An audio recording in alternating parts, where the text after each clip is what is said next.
Obrigado, Sr. Presidente. Cumprimento o Dr. António Luís Marinho.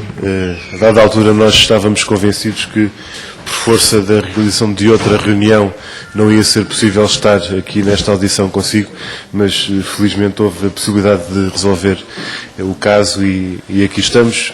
Pedindo desculpa por não estar desde o início, mas ainda foi possível juntarmos aos trabalhos e poder contribuir para colocar algumas questões e suscitar aqui alguns aspectos que resultam das várias reuniões que tivemos, quer consigo, quer depois com outras pessoas que têm participado neste processo que deu origem a estas audições aqui na Assembleia.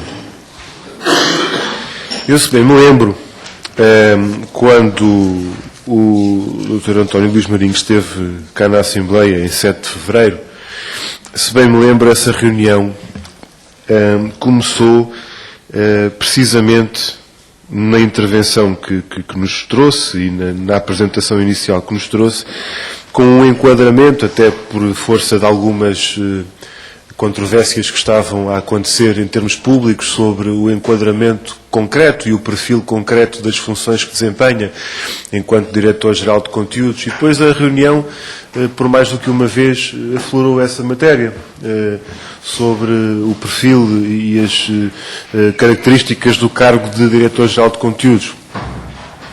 E depois veio também para cima da mesa este mesmo assunto na reunião que tivemos com a ERC. Durante a reunião consigo falámos do parecer da ERC, que aliás foi o senhor que trouxe essa informação e até durante a reunião pudemos consultar o parecer e verificar do acordo que a ERC tinha dado à sua nomeação, ou à nomeação para exercer esse cargo, mas também ficou a dúvida, que em verdade se diga, não foi ultrapassada nem na reunião com a ERC, sobre a verdade dos factos, sobre o perfil e as características deste cargo.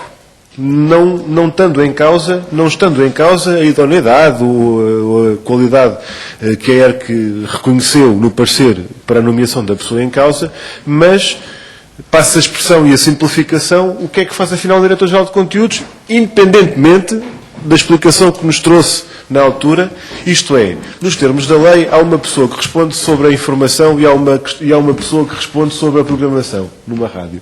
Na RDP, quem é essa pessoa?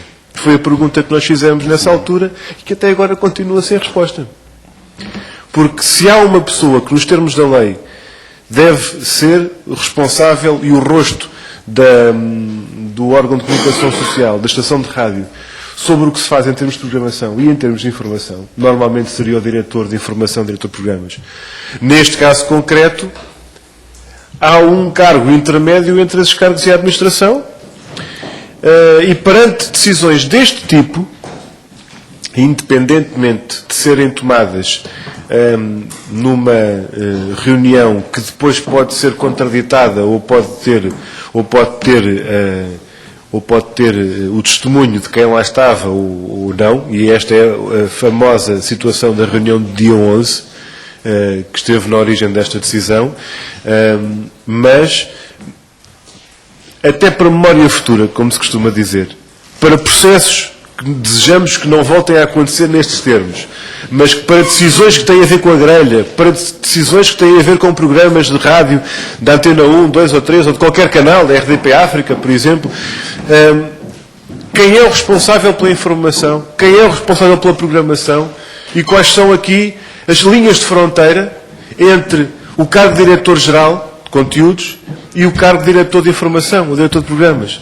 Eu não sei se nesta reunião o assunto já ficou ultrapassado e resolvido antes que eu chegasse, mas tenho dúvidas. E, portanto, eu gostaria de deixar esta pergunta concreta sobre quem responde por isto e qual é a linha de fronteira entre um cargo e outro. E depois, se bem me lembro, na reunião de dia 7 de fevereiro, o Sr. Diretor-Geral de Conteúdos deu-nos nota de que agora, com estas funções que exerce, neste momento já tem, eu até, se bem me lembro, penso que até apontei, agora tenho competência para falar de conteúdos. E antes mordia a língua como administrador porque não me competia pronunciar-me sobre conteúdos, e agora é diferente. Bem. Ora, eu não achava nada mal que houvesse esta situação, mas ficámos a saber, mais tarde, que, por exemplo, para a escolha dos colaboradores desta rubrica Este Tempo, em relação ao Gonçalo Cadilho, quem sugeriu este nome foi o senhor.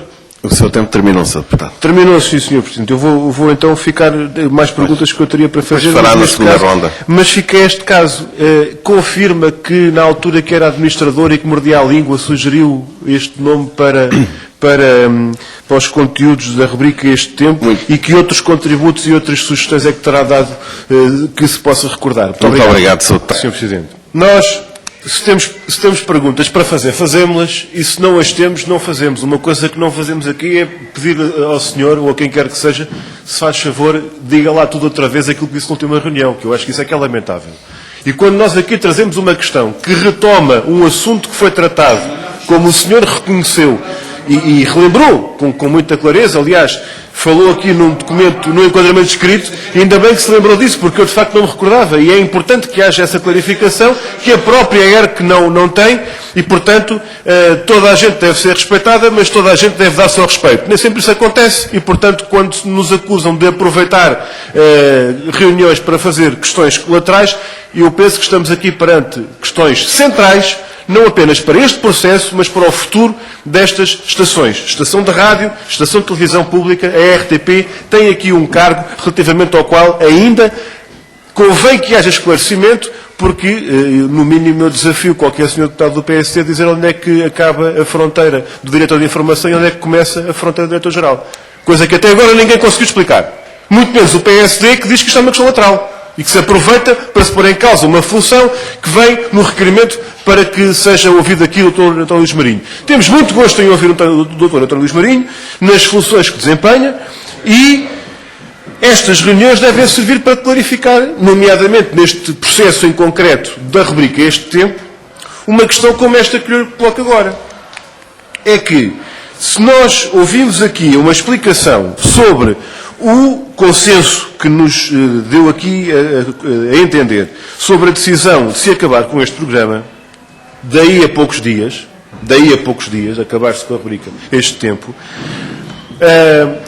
como é que se compreende a circunstância que nos foi relatada de estar em cima da mesa, nesse mesmo processo e nessa mesma altura, o reequacionar dos participantes da rubrica? Isto é, se estava em causa, como nos foi relatado, digamos, o convite a uma pessoa cujo perfil que chegou aqui a ser equacionado seria de uma pessoa, uma mulher, que não fosse ligada aos grandes centros urbanos, que tivesse até um pendor mais conservador, que pudesse fazer o contraponto objetivamente às crónicas da Raquel Freire. E, portanto, se estas opções e este perfil e esta possibilidade de diversificação do painel de colaboradores da rubrica estava em cima da mesa, como é que há consenso em acabar com uma coisa que estava, pelos vistos, a ser reformulada e a pensar-se em soluções para a sua reformulação? Não sei se me faço entender. Há uma perspectiva de reformular uma coisa, mas de repente há um consenso em acabar com ela. E é para clarificar estas contradições, relativamente ao caso concreto que está aqui em cima da mesa, que eu gostaria de pedir também a sua explicação. Esta é uma matéria, e termino, de facto, Sr. Presidente, o meu tempo já chegou ao fim, que deve passar pela clarificação deste processo em concreto da rubrica Este Tempo, e em relação ao que se poderá eventualmente vir a passar na RTP, na rádio e na televisão. Muito obrigado.